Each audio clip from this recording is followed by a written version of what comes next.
Before we begin the story, let us know where you're watching from by leaving a comment below. Don't forget to like and subscribe. Have a wonderful day. Enjoy the story, everyone. Some scars tell stories of cowardice, but Emily Thompson's told a story of courage that her husband had chosen to forget. The thin line that traced from her left temple to her cheekbone caught the crystal chandelier light as she moved through the Manhattan ballroom, each sparkle a reminder of the night she'd thrown herself between James Carter and a shattered wine bottle meant for his skull. "Look at her, trying to play the part," whispered Susan Bradley, wife of the city's second-largest developer, her voice carrying just loud enough for Emily to hear. "All the designer gowns in the world can't hide damaged goods." Emily's spine straightened, her chin lifting with the grace that had first captivated James 6 years ago, when she'd been a promising architect and he'd been an ambitious developer seeking her expertise. She'd heard worse tonight. What cut deeper than their cruelty was the silence from the man who owed his life to her sacrifice, the same man who'd once promised that her courage would never go undefended. James stood 30 feet away, champagne flute in hand, laughing at something Senator Harper had said about municipal development contracts. His perfectly tailored tuxedo emphasized the broad shoulders that had once shielded her from the world's judgment, shoulders that had trembled when she'd bled for him 2 years ago. Now, those same shoulders turned away whenever the conversation grew uncomfortable, whenever protecting her required more than passive presence. "I heard she was quite the ambitious little thing before she got her hooks into him," continued Elizabeth Monroe, her diamonds catching light as she gestured dismissively toward Emily. "Some nobody architect who thought she could climb the social ladder through marriage and manipulation." The irony burned like acid in her chest. These women, draped in jewels bought with their husbands' inherited wealth, had no idea that every major project in James's portfolio had been conceived, strategized, and executed by the nobody architect they were mocking. The 40-story luxury complex on Fifth Avenue that had made him famous?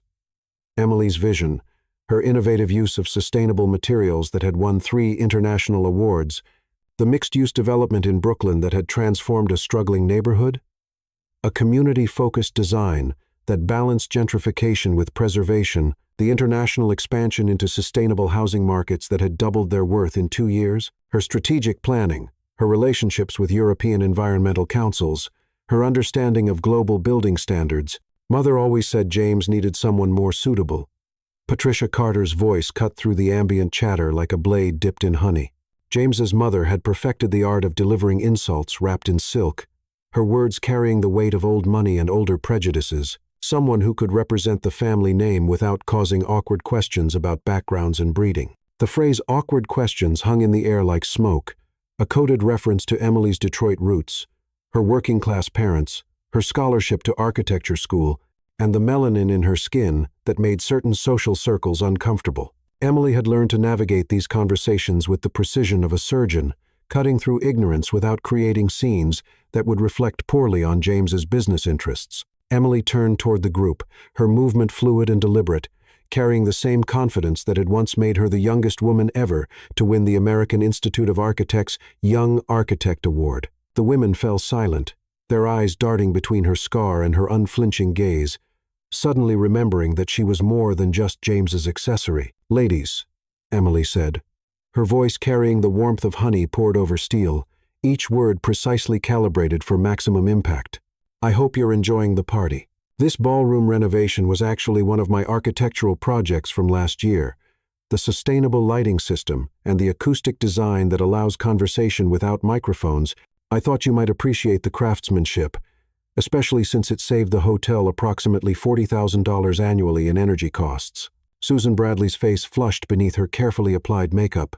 "Oh, we had no idea you were so involved in the technical aspects," Susan Bradley said. "I'm involved in everything that matters to my husband's success," Emily replied, each word measured and precise, carrying implications that made the women shift uncomfortably. "Perhaps that's something your husbands have mentioned during their business discussions, the strategic planning sessions, the environmental impact studies, the international partnership negotiations." The group began to disperse like smoke before wind, their whispered conversations resuming at a safer distance where Emily's intelligence couldn't challenge their assumptions.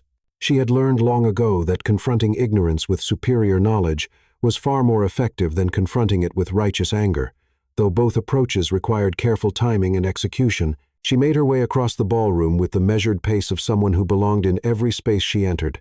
acknowledging business partners who owed their success to her innovative strategies, socialites who lived in buildings she'd designed with cutting-edge environmental systems, politicians whose campaigns had been funded by developments she'd orchestrated to revitalize struggling urban areas. They smiled at her face while their eyes lingered on her scar, never knowing they were looking at the architect of their host's empire, the brilliant mind behind every success they attributed to James's business acumen.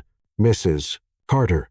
The voice belonged to Nathan Phillips, James's newest business rival and the CEO of Phillips Development Group. "I've been hoping to speak with you about the Portland project." Emily's eyes sharpened with the focus that had made her legendary among New York's architectural community. The Portland project was James's most ambitious venture, a billion-dollar sustainable development that could secure their company's dominance for the next decade, while setting new standards for environmentally conscious urban planning.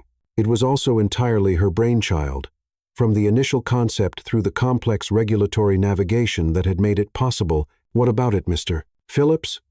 "I've heard rumors about some complications. Environmental concerns that could shut down the project entirely. Regulatory challenges that might prove insurmountable." His smile was predatory, the expression of someone who specialized in identifying weaknesses and exploiting them.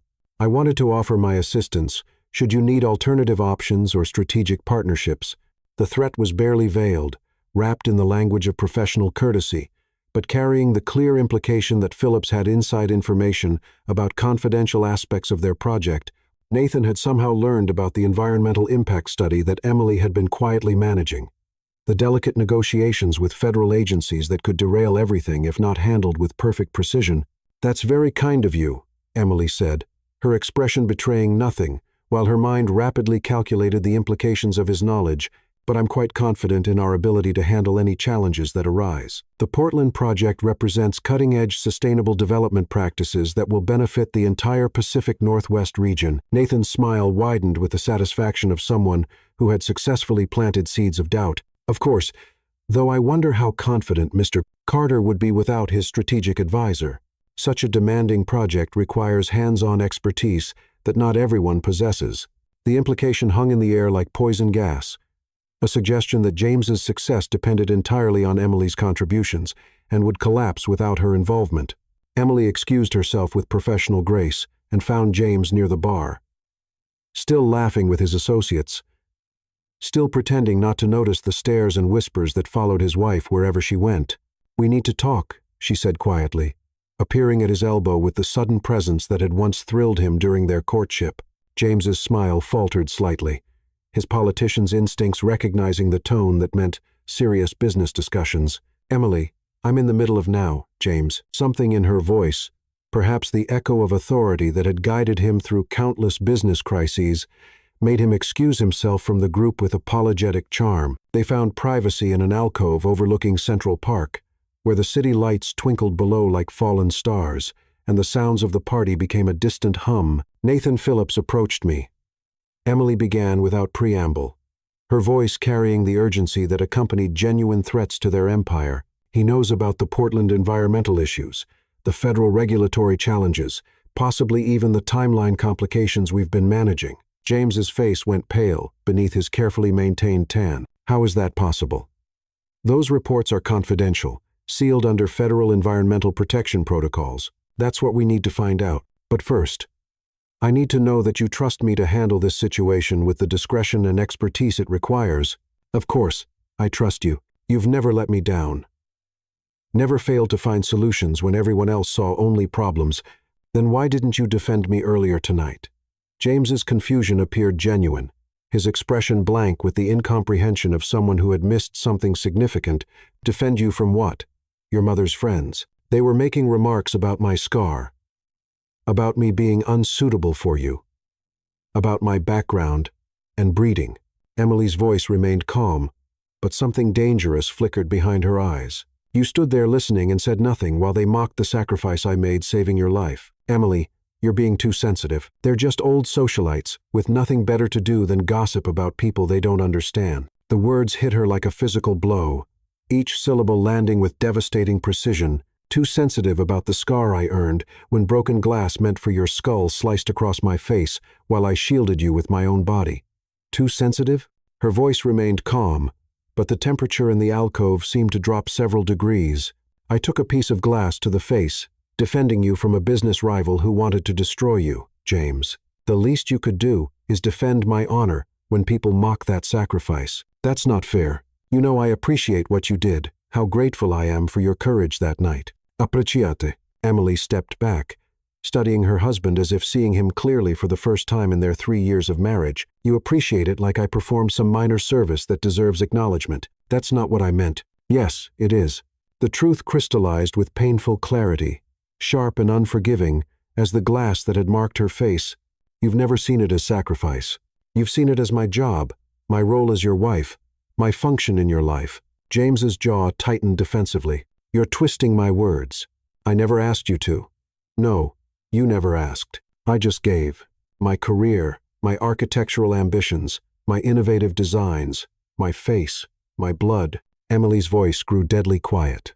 And you've never asked because you've never had to. I've just been there, solving your problems, building your empire, managing your crises while you take the credit and collect the accolades. That's not true, is it? Emily's voice carried the precision of an architect examining flawed blueprints. Tell me, James, what's the projected completion date for the Portland Project's Phase 1 construction? It's... James faltered, his mouth opening and closing like a fish drowning in air. Why are you testing me on operational details? Because I want to know if my husband knows anything about the company he supposedly runs. The empire he claims to have built. The silence stretched between them like a chasm filled with the weight of 3 years' worth of unexamined assumptions and unacknowledged dependencies. James's mouth moved soundlessly, but no words came because there were no words to come. He didn't know. After 3 years of marriage, 6 years of professional partnership, he didn't know the basic details of his own projects. The environmental impact study deadlines. Emily continued with surgical precision.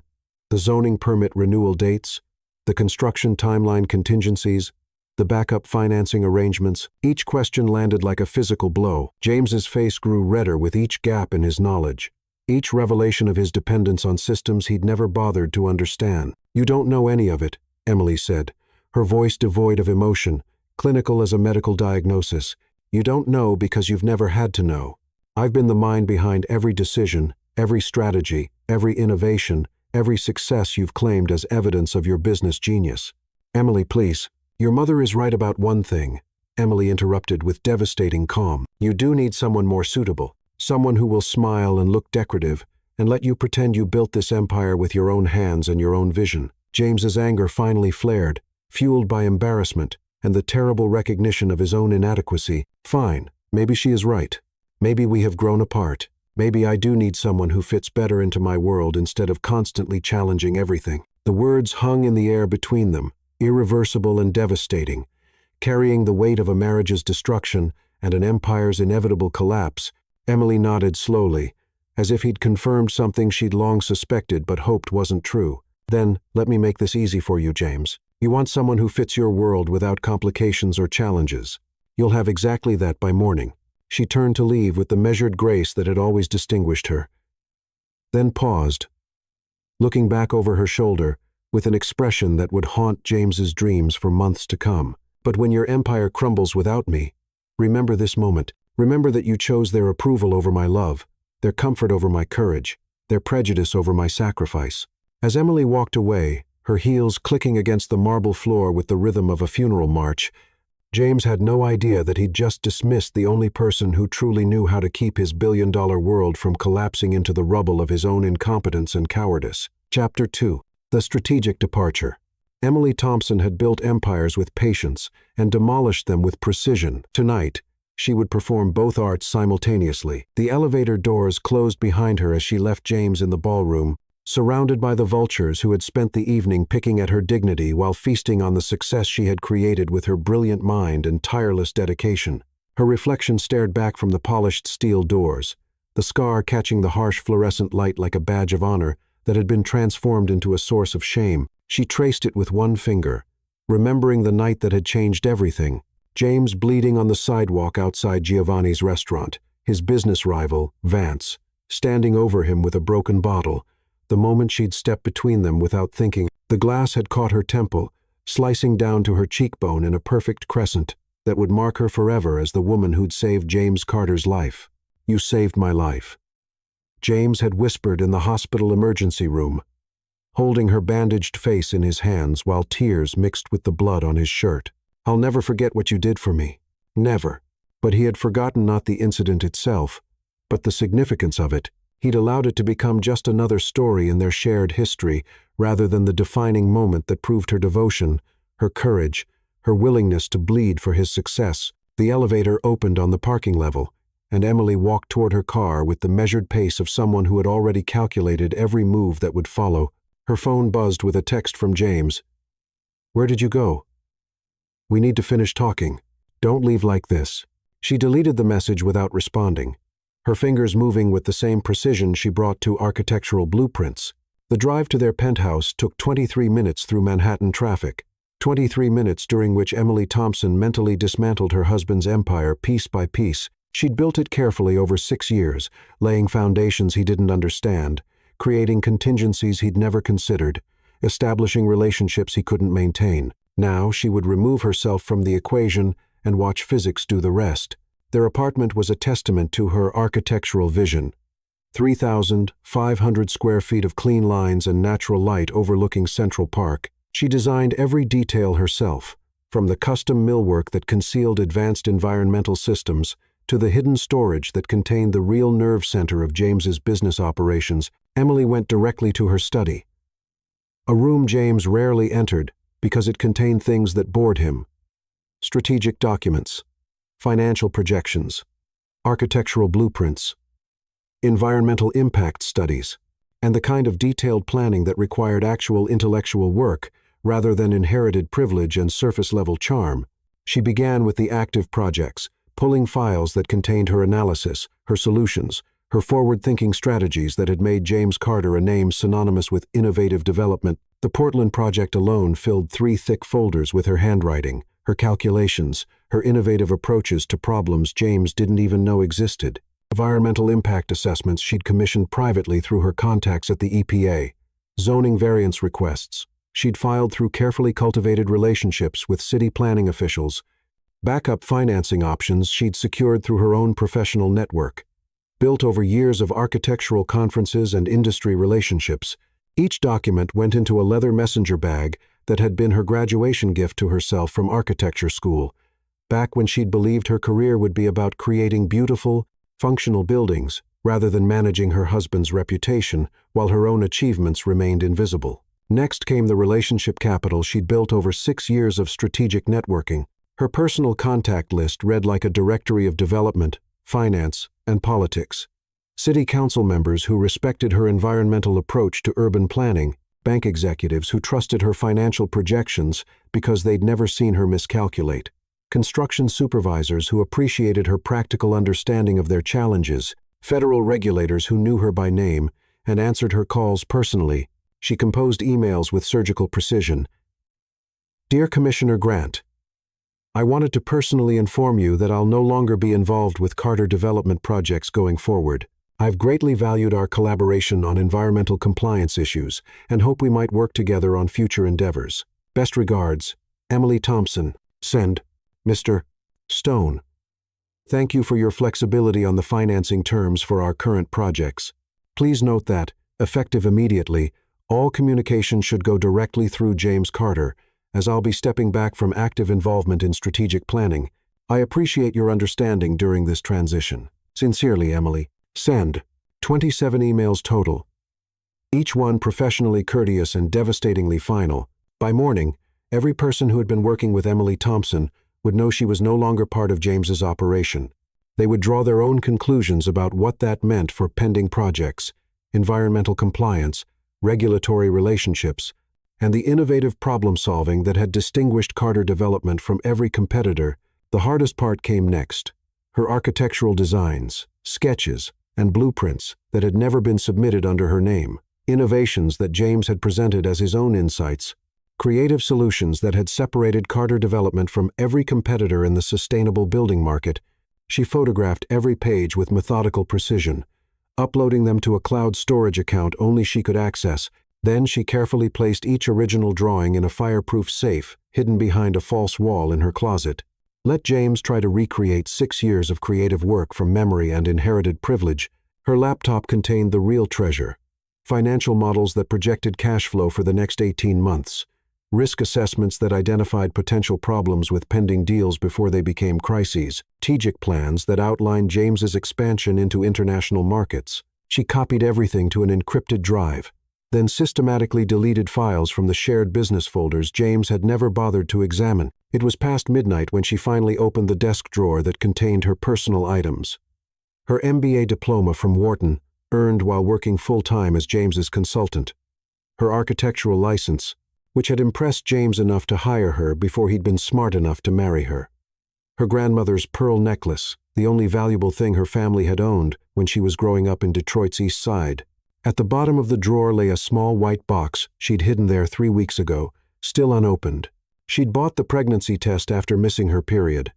But the chaos of managing James's crisis with the Portland project had distracted her from taking it. The irony wasn't lost on her. She'd been too busy saving her husband's career to notice she might be carrying his child. Emily stared at the box for a long moment, then placed it on the desk, unopened. Some knowledge could wait until she was somewhere safe to process it, somewhere far from the man who had just chosen his mother's approval over her dignity. She moved through their bedroom like a ghost, taking only practical items. Clothes for a week, her laptop, important documents, and enough cash to disappear completely. Her wedding ring came off with surprising ease after 3 years, leaving a pale band of skin that looked like a scar in reverse. She placed the ring on James's nightstand next to a sealed envelope containing her house key and a letter written in her careful architect's handwriting. "James, you wanted someone who fits your world better. I'm giving you exactly what you asked for. But when your empire collapses without the mind that built it, remember that you chose their approval over my love. You chose comfort over courage. And you chose to mock the sacrifice that saved your life. Build your own success now. You'll discover how much of your genius was actually mine." Emily. She walked through their apartment one final time, memorizing the life she was leaving behind. Every custom detail, every carefully chosen finish, every innovative solution that had made their home worthy of Architectural Digest features. James would keep living here, but he'd never understand what made it special because he'd never bothered to learn. The elevator descended silently, carrying Emily away from the penthouse that had been her prison disguised as a palace. Her phone showed 7 missed calls from James and a string of increasingly frantic texts. "Emily, where are you? Please don't leave like this. We can work this out. I need you." She turned off the phone and dropped it in a trash can in the parking garage. James Carter needed to learn the difference between wanting her and needing her, between loving her and using her, between appreciating her sacrifice and taking it for granted. By the time the sun rose over Manhattan, Emily Thompson would be 500 miles away, carrying nothing but her talent, her dignity, and a secret that would change everything. In his penthouse, James would wake to discover that losing his wife wasn't just losing a woman who loved him, it was losing the brilliant mind that had made him wealthy, the strategic genius that had made him powerful, and the only person who had ever believed in him enough to bleed for him. Chapter 3. The empire begins to crack. James Carter woke to silence for the first time in 3 years, and that silence felt like a death knell echoing through the penthouse that Emily had designed to perfection. No coffee brewing in the kitchen using the custom blend she discovered in Portland, no shower running in the master bathroom with its sustainable water recycling system she'd installed, no soft jazz playing from the hidden speakers she'd wired throughout their home with acoustic precision. His head pounded from too much champagne and too little sleep. The events of the previous night crashed back with brutal clarity. The fight, Emily's accusations, her final words that had seemed dramatic in the moment, but now felt prophetic. The absence of sound was deafening, filled with the weight of systems that had operated invisibly under Emily's management. The ring on his nightstand caught the morning light, its diamond facets throwing tiny rainbows across the ceiling. Emily had designed with precisely this effect in mind. Beside it lay an envelope with his name written in her distinctive architectural lettering, each letter perfectly spaced and proportioned. James's hands shook as he read her letter once, then twice, then a third time, as the full implications settled into his consciousness like slow poison. She was gone, actually gone, and she'd taken something with her that he was only beginning to understand was the foundation of everything he'd believed about himself. His phone showed 37 missed calls from various business associates, all marked as urgent. The first voicemail made his blood run cold. "James, it's Commissioner Grant. I received an interesting email from Emily this morning regarding her departure from Carter Development. We need to discuss the Portland project's environmental permits immediately. The federal compliance deadlines are approaching. And frankly, I'm not comfortable proceeding without her oversight." The second voicemail was worse.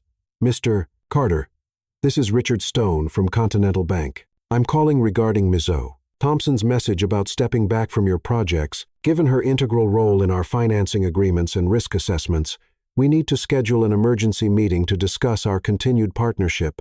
Her departure raises significant concerns about project viability." James scrolled through message after message, each one confirming the systematic destruction Emily had orchestrated. She hadn't stolen anything, or damaged anything, or violated any agreements. She had simply removed herself, and apparently herself had been the foundation holding everything together. He tried calling her phone. Disconnected. He tried her emergency contact at her old firm.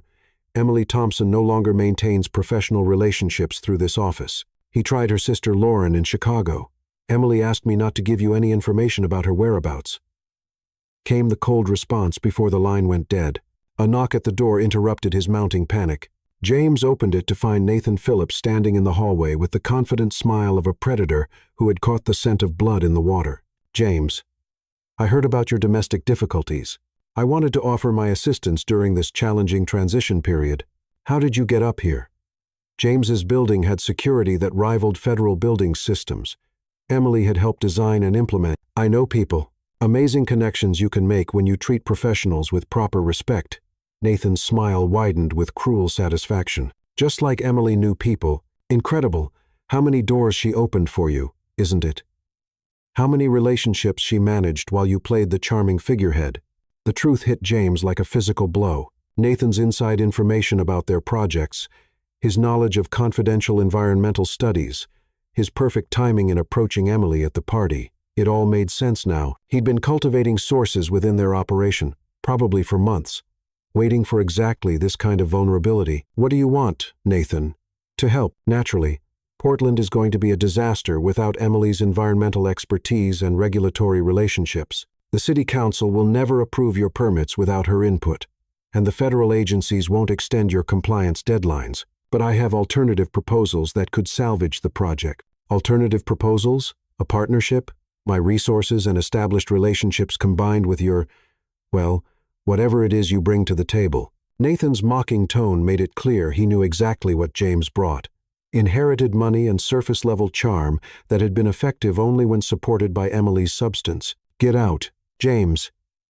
Be reasonable. You're about to lose everything." Without Emily's strategic planning, her regulatory relationships, her innovative solutions to environmental challenges, what exactly do you think is going to hold your empire together? The question echoed in James's head long after he'd slammed the door in Nathan's face. What exactly did hold his empire together? He'd always assumed it was his vision, his leadership, his natural business acumen. But standing in the apartment Emily had designed, looking at the letter Emily had written, surrounded by the silence Emily had left behind, he was forced to confront an uncomfortable truth that had been hidden by years of comfortable assumptions. His first meeting of the day was with the Portland development team, 8 experienced professionals who had been working for months on the project that would make or break their company's future.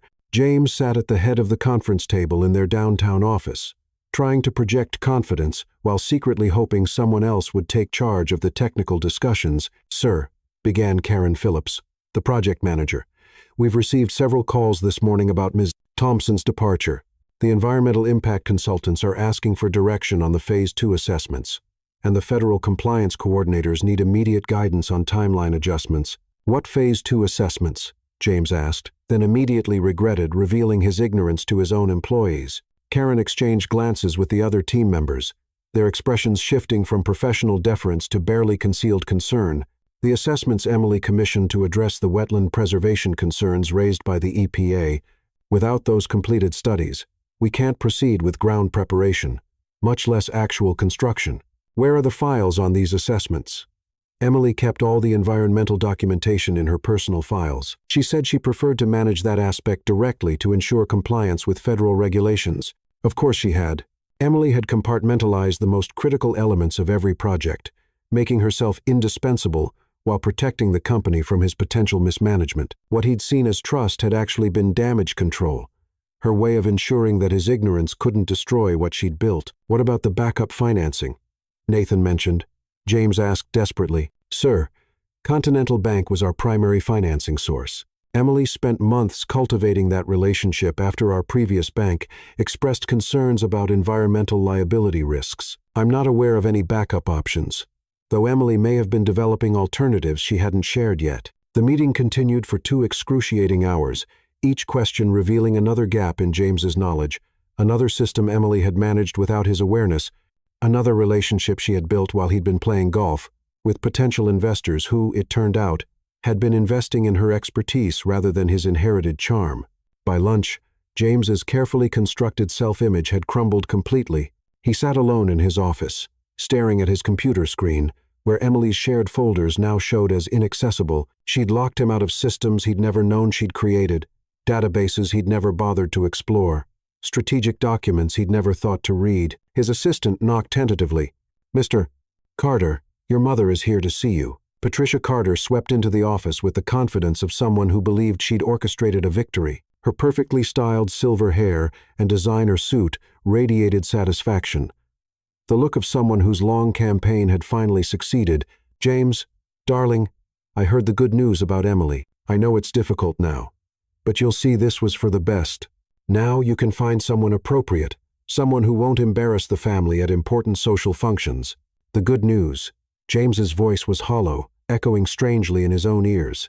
Her leaving, of course. Now you can find someone who understands our world, someone who won't cause awkward situations with her background and her unfortunate scarring. Mother, Emily built this company. Every major project, every strategic decision, every innovation that made us successful, that was her genius, her work, her relationships. Patricia's laugh was dismissive, the sound of someone who had never considered that intelligence might be more valuable than breeding. Don't be ridiculous, darling. She was your wife, not your business partner. Architecture is just decoration, pretty drawings. The real work of business is what men do. Leadership, vision, strategic thinking. The real work. James stood up so abruptly his chair rolled backward into the wall. Do you know what the real work was, Mother? It was Emily spending 18-hour days solving problems I didn't even know existed. It was her building relationships with officials who wouldn't return my phone calls. It was her designing solutions to environmental challenges that would have shut us down completely. James, you're being emotional and irrational. You built this empire through your own talent and hard work, just like your father and grandfather before you. No, I didn't. The admission tasted like ash in his mouth, bitter and final. I built it through Emily's talent and Emily's hard work. I was just the face she put on her genius, the name she attached to her innovations. Patricia's smile faltered for the first time, uncertainty creeping across her features. That's impossible. You're a Carter. We don't need help from people like her. People like her. James's anger finally found its target. Years of suppressed frustration and shame coalescing into clarity. You mean intelligent people? Hardworking people? People who sacrifice their own dreams to build someone else's success? People who bleed for ungrateful cowards? I mean people who don't belong in our world, who don't understand our standards and expectations. Our world is about to collapse without her, Mother. Every person you introduced me to, every investor you thought was impressed by the Carter name, they were actually impressed by Emily's work, her innovations, her strategic thinking. James walked to his office window, looking down at the city where Emily had built his reputation. One relationship at a time, one brilliant solution at a time. In the reflection, he saw his mother's shocked face as the truth finally penetrated her willful ignorance. I need to find her, he said quietly. James, be reasonable. You can hire consultants, find new advisors, recruit experienced professionals. I need to find my wife. The words hung in the air as James realized their full significance. Not his business partner, not his strategic advisor, not the woman who'd made him rich and powerful and famous. His wife, the woman who'd loved him enough to bleed for him, and whom he'd loved too little to defend when defending her required courage he didn't possess. Outside his window, Manhattan hummed with the energy of commerce and ambition, the same energy that had once flowed through his company when Emily had been there to direct it with her brilliant mind. Now that energy felt chaotic and threatening, like a storm without a center, like a building without proper foundations. James Carter had spent the morning discovering that his empire was built on foundations he'd never seen, maintained by systems he'd never understood, empowered by a mind he'd never truly appreciated, and somewhere out there, carrying his child and his future in her capable hands, the woman he'd dismissed was about to show him the difference between building something and simply putting your name on someone else's creation. Chapter 4. The search begins. 3 weeks had passed since Emily's departure, and James Carter's world was disintegrating with the mathematical precision she had once brought to building it. The Portland project had been indefinitely suspended when environmental activists filed injunctions that Emily's missing impact studies could have prevented. Continental Bank had frozen their credit line, pending a full review of their business strategy. 2 major clients had canceled contracts, citing concerns about organizational stability and leadership competence. James sat in his office at 10 in the morning, surrounded by coffee cups and takeout containers, looking like a man who had forgotten how to live without someone managing the details of his existence. His usual confidence had been replaced by the hollow-eyed desperation of someone slowly realizing that everything he'd believed about himself had been an elaborate illusion. His assistant knocked and entered without waiting for permission, a liberty she'd never taken when Emily had been around to manage his schedule with military precision. "Mr. Carter, I have the private investigator's report."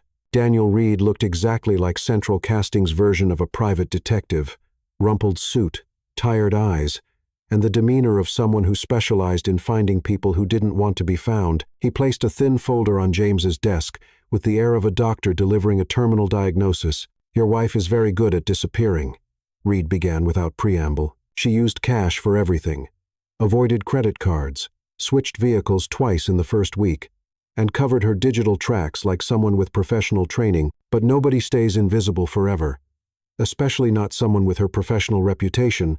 James opened the folder with hands that trembled slightly from too much caffeine and too little sleep. The first photograph showed Emily entering a small apartment building in Richmond, Virginia. She was wearing simple clothes and carrying grocery bags, looking smaller and more ordinary than he'd ever seen her. But even in the grainy surveillance photo, her posture radiated the confidence that had first attracted him 6 years ago. "She's renting a furnished apartment under her maiden name," Reed continued, "working as a freelance architectural consultant for a small firm downtown called Community Design Associates, living quietly, no social media presence, no contact with mutual friends from New York. Is she—" James couldn't finish the question, couldn't voice the possibility that had been haunting him since finding the unopened pregnancy test. "Pregnant? Yes, about 5 months along now, by my estimation. She's been seeing a doctor regularly, taking excellent care of herself. Dr. Laura Bennett at Richmond Women's Health." The words hit James like physical blows. 5 months. Emily had been carrying his child for 5 months, and he'd been too self-absorbed to notice the signs, too busy accepting credit for her work to pay attention to the woman doing it, too comfortable in his ignorance to recognize that she was creating life while building his empire. "Has she mentioned me? Asked about the company?" Reed's expression was carefully neutral, the look of someone who delivered difficult truths professionally. "Mr. Carter, I need to be clear about something important. Your wife hired her own security consultant last week. She knows I've been looking for her." "What does that mean?" "It means she's been watching you, too. The people I've talked to, the places I've searched, the inquiries I've made. She's known about all of it. She's allowed herself to be found on her own terms." The implications sank in slowly. Emily wasn't hiding from him. She was controlling the pace of his search. Even now, even after leaving him, she was still several steps ahead, still managing the situation with the strategic thinking that had built his empire. "I need to go to Richmond," James said. "I wouldn't recommend that approach." "Not yet." "Why not?" Reed pulled out another photograph, this one showing Emily sitting in a coffee shop with her laptop open, clearly working on architectural drawings, but what caught James's attention was her expression. Focused, determined, and absolutely at peace. She looked like someone who had rediscovered herself after being lost for too long. "Because she's not the same woman who left you, Mr. Carter. She's stronger now, more confident in her own abilities, and she's not going to be impressed by grand gestures or desperate apologies from someone who never appreciated what he had." James studied the photo, trying to memorize every detail of the woman he'd lost through his own arrogance and cowardice. Her hair was shorter, cut in a practical style that emphasized the elegant line of her neck. She'd traded her designer clothes for simple, comfortable pieces that didn't announce wealth or status, but her hands were the same: graceful, expressive, capable of creating beauty or dismantling empires with equal skill. What exactly is she doing in Richmond? Working on a project that's getting significant attention in the architectural community. Low-income housing development, with innovative sustainable design features, have the kind of work she used to do before she became your strategic advisor, and started channeling her creativity into your commercial success, before she sacrificed her dreams for your ambitions, before she traded her passion for architecture that served communities for the more profitable work of making you wealthy and famous. The local architecture community is buzzing about her project, Reed continued. They're calling it innovative, compassionate, revolutionary. She's not just designing buildings, she's designing solutions to urban poverty and environmental challenges. Of course she was. Emily had always seen architecture as more than just creating beautiful spaces. She'd seen it as a way to improve people's lives, to solve social problems through intelligent design. James had pushed her toward commercial development because it was more profitable, but her heart had always been in projects that mattered beyond profit margins. I need her contact information. She's not taking calls from you, Mr. Carter. Trust me. I've tried on your behalf. James's phone buzzed with yet another crisis requiring his immediate attention. The Seattle project needed immediate intervention to avoid cost overruns that would bankrupt the timeline. The Chicago development was facing union disputes that threatened to shut down construction entirely. The Miami expansion had hit regulatory snags that would have been routine problems for Emily to solve through her network of professional relationships. He ignored the phone and focused on Reed's photographs, studying them like a man trying to decode the secret to happiness. In every image, Emily looked purposeful and content, in a way she'd never looked during their marriage.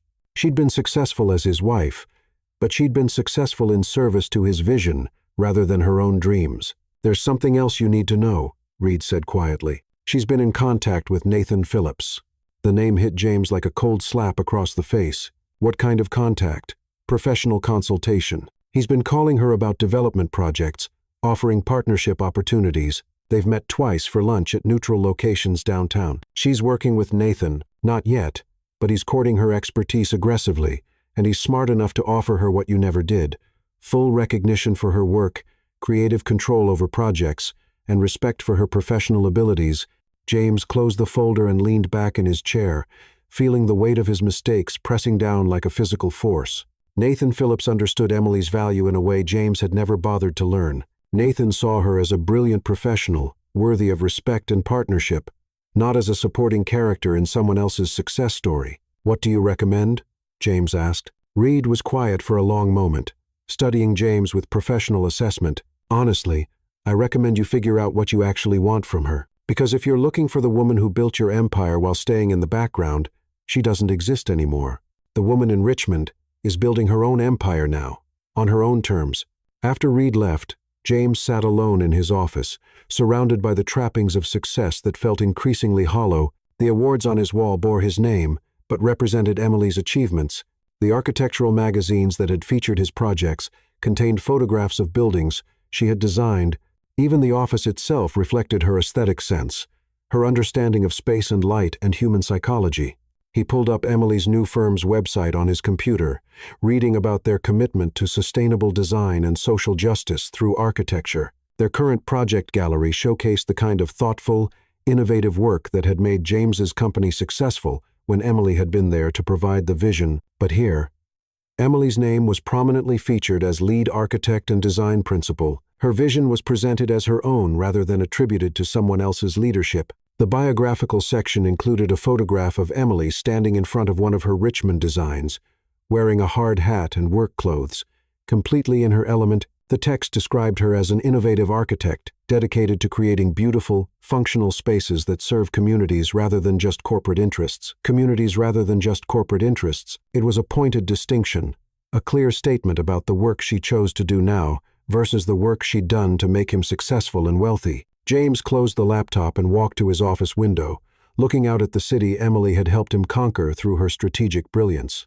But conquest, he was beginning to understand, was different from creation. He'd conquered markets and competitors while she'd created value in relationships and innovations. He'd built his reputation while she'd built the foundation that made his reputation possible. His phone rang again. Another crisis.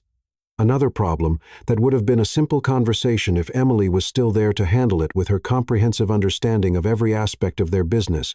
But Emily wasn't there. Emily was in Richmond, building something new and beautiful and entirely her own. And for the first time since she'd left, James began to understand that finding her wasn't just about saving his company or recovering from his mistakes. It was about discovering whether the man she'd fallen in love with still existed somewhere underneath the arrogant fool he'd become. Chapter 5. The Brilliant Mind Revealed. James Carter had never been a man prone to introspection. But standing in Emily's empty study at 3 a.m, surrounded by the ghosts of her genius, he was forced to confront the most painful truth of his privileged existence. He had been living in a house of mirrors, mistaking reflections of his wife's brilliance for his own intelligence. The room still smelled faintly of her perfume, a subtle lavender scent that had always calmed him when business pressures became overwhelming. Now it felt like an accusation, a reminder of the woman who had solved his problems while he'd been busy taking credit for the solutions. He'd come here every night for the past week, trying to piece together the mystery of his own success. Emily had taken her active files, but she'd left behind 3 years of notebooks, architectural sketches, and strategic documents that revealed the true scope of her contribution to what everyone believed was his empire. The first notebook dated back to their early professional relationship, when she'd been his paid consultant and he'd been the ambitious developer trying to break into Manhattan's elite development circles with nothing but inherited money.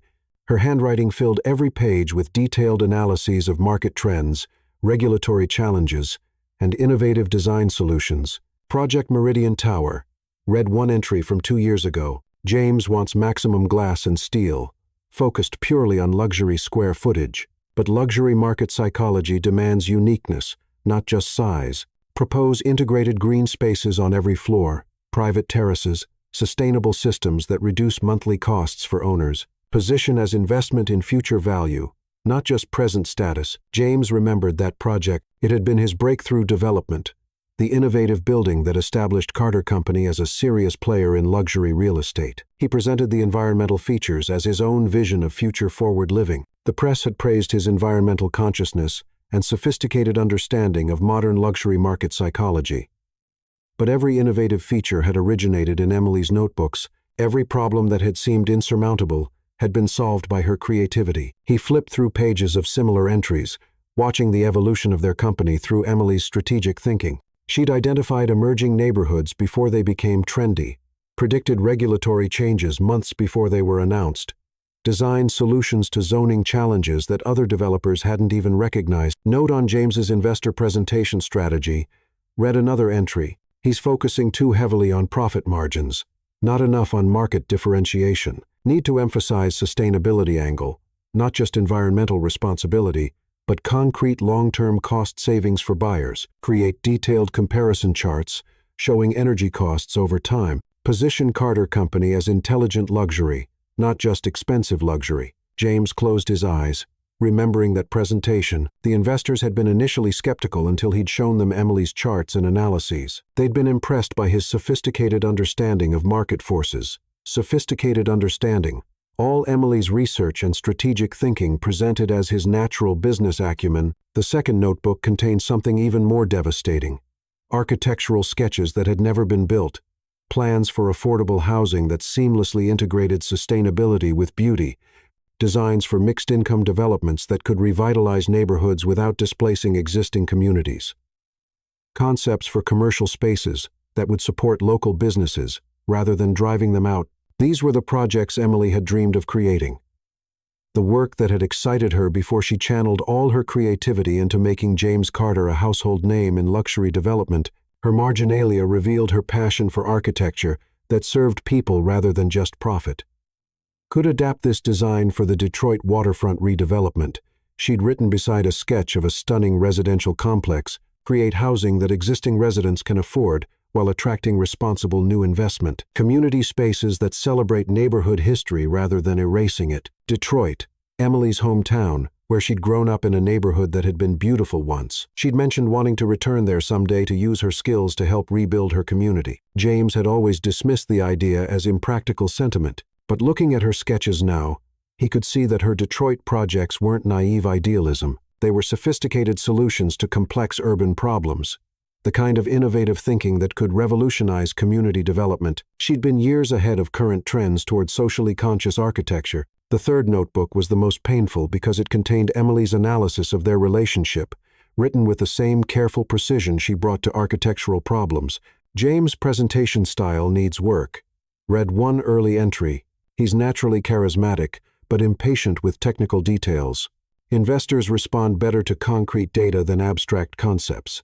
I should prepare comprehensive backup materials for his meetings, detailed projections, visual aids that support his natural charm with substantive content. She'd been helping him even then, recognizing his strengths while compensating for his weaknesses. But as the entries continued, James could see their dynamic shifting from partnership to dependency.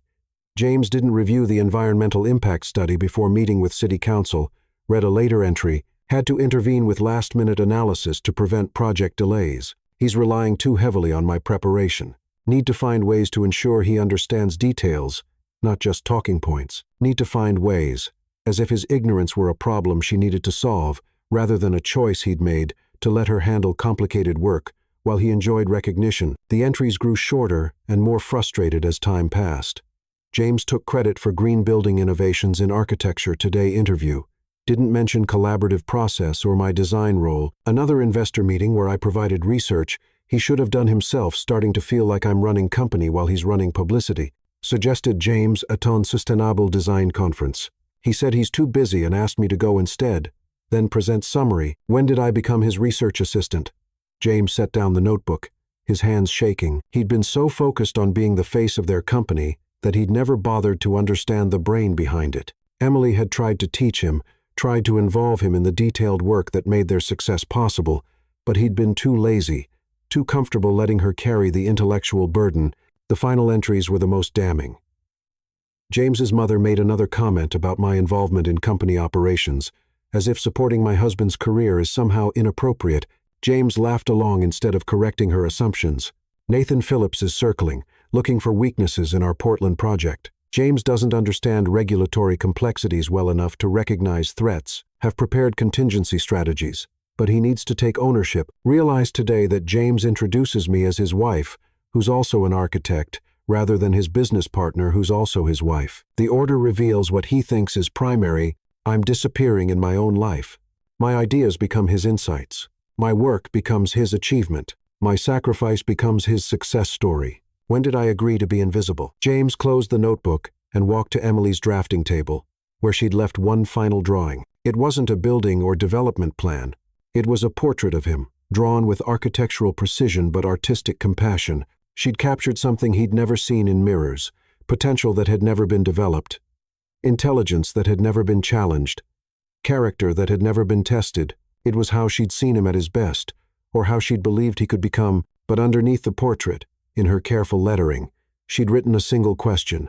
What would you build if you had to build it yourself? James stared at the drawing until his vision blurred, understanding finally that Emily hadn't just loved him despite his flaws. She'd loved the person she'd believed he could become. She'd spent 6 years trying to build that person the same way she'd built their company, with patience, creativity, and skills he'd never bothered to develop. But buildings could be designed and constructed through careful planning. People had to choose to change themselves. As dawn broke over Manhattan, casting long shadows across Emily's empty study, James Carter began to understand that finding his wife meant first finding the man she'd believed in, the man who would build something himself instead of putting his name on someone else's creation, the man who would defend her honor instead of laughing along with her critics, the man who would love her completely instead of using her brilliance to avoid developing his own. That man was somewhere inside him, buried under years of laziness and entitlement. Emily had seen him once. Now James had to find him, too. Chapter 6. The Birth and the Breakdown. August arrived in Richmond with oppressive heat that made pregnant women miserable and expectant fathers frantic. But Emily Thompson faced her approaching delivery with the calm determination that had once built empires and now was building a new life entirely her own. At 34 weeks pregnant, she moved through her small apartment with practiced efficiency. preparing for the birth of her child, while James Carter, 300 miles away in Manhattan, was slowly dying from ignorance and regret. Emily's apartment was a study in purposeful simplicity. Clean lines, natural light, and furniture that served function over status. She'd arranged her drafting table near the east-facing window, where she could watch the sunrise while working on her current project, a community center that would serve the neighborhood where she'd chosen to rebuild her life from scratch.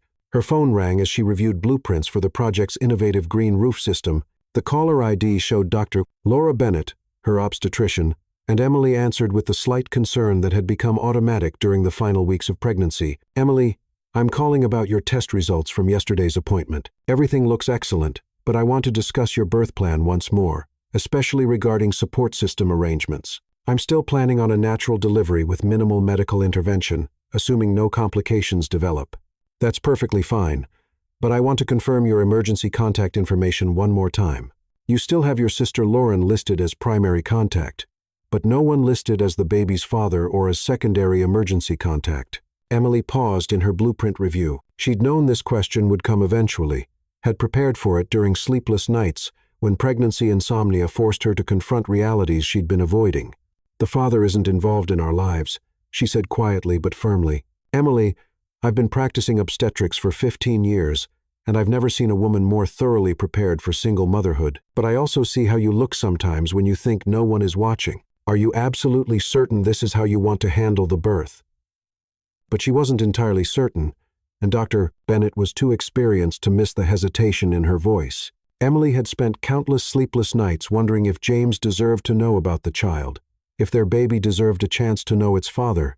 Then she would remember the sound of his laughter, mixing with his mother's cruel jokes, the way he dismissed her pain as oversensitivity, the casual ease with which he'd suggested their marriage might have been a mistake. 300 miles away, James was learning about Emily's pregnancy from Nathan Phillips, who delivered the news with the strategic timing of a master manipulator who understood exactly when to strike at weakness. "Congratulations," Nathan said, settling into the chair across from James's desk without being invited. "I hear you're going to be a father." James's coffee cup froze halfway to his lips. "What are you talking about, Emily?" "She's pregnant. About 8 months along now, I believe. I'm genuinely surprised you didn't know." Nathan's smile was razor-sharp. "Though I suppose communication has been somewhat limited since she left you." The words hit James like a physical assault. 8 months. Emily had been pregnant during their fight, carrying his child when he'd suggested their marriage was a mistake, when he'd chosen his mother's approval over her dignity, when he'd let her walk away believing he didn't want her. "How do you know this information?" Richmond is a surprisingly small architectural community, and word travels fast when someone of Emily's caliber starts working on local projects. Nathan leaned forward. "James, you're about to lose everything that ever mattered. Your company, your professional reputation, and now your family. Let me help you. Get out of my office. I'm completely serious about helping.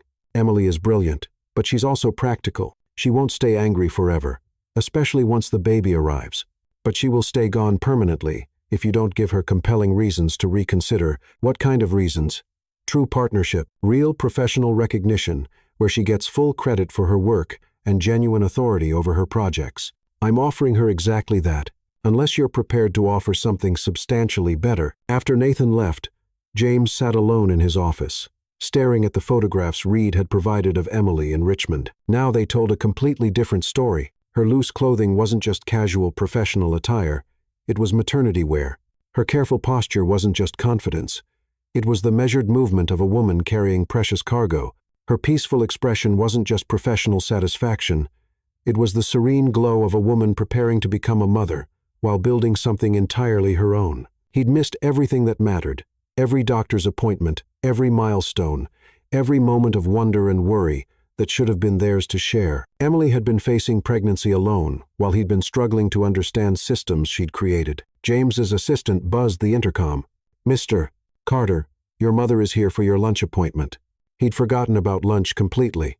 Patricia Carter entered with her usual dramatic flourish, but James barely looked up from the photographs. "Darling, you look absolutely terrible. Have you been eating properly?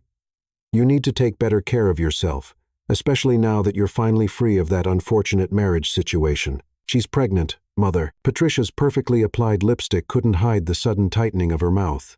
"Who's pregnant?" Emily? My wife. She's carrying my child, and she's doing it alone because I proved I don't deserve to be part of their lives. That's completely impossible. She would have told you about something that important, would she? After the way we treated her at every social function, after the way I let you and your friends mock her sacrifice? Patricia's discomfort was visible. James, you're being overly dramatic. If Emily is really pregnant, which I seriously doubt, it's probably not even stop. James's voice was quiet but deadly. Don't you dare finish that sentence. Don't you dare question the integrity of the woman who saved my life. I'm just suggesting that woman had every possible reason to fabricate a pregnancy claim. Women like her use children to secure their financial futures. Women like her. James stood up so suddenly his chair rolled backward. You mean women who save their husband's life? Women who build empires for ungrateful men? Women who sacrifice their own dreams to make someone else successful? You built this empire yourself. No, I absolutely did not. The admission exploded out of him. Emily built every bit of it, every strategy, every innovation, every successful project that you're so proud to claim. That was her work, her intelligence, her strategic thinking. Patricia's shock was genuine.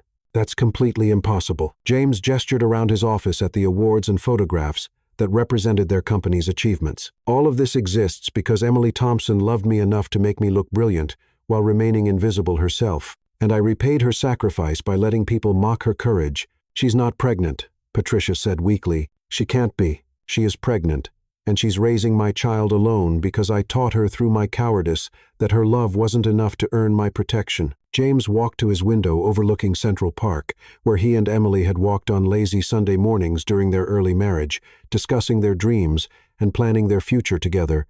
I need to go to Richmond, he said with quiet determination.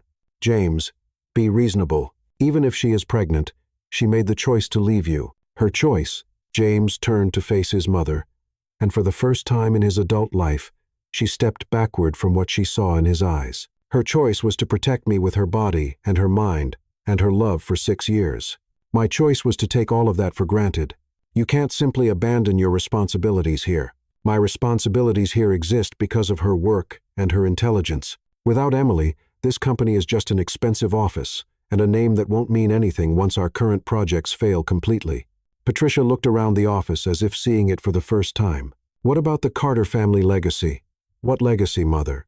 Money I inherited, social connections I was born into, or the empire Emily created with her brilliant mind while I took credit for her achievements? She's just one woman. She's the only woman who ever loved me enough to bleed for me. And I let you convince me she wasn't good enough for our family when the truth is exactly the opposite. James moved toward the door.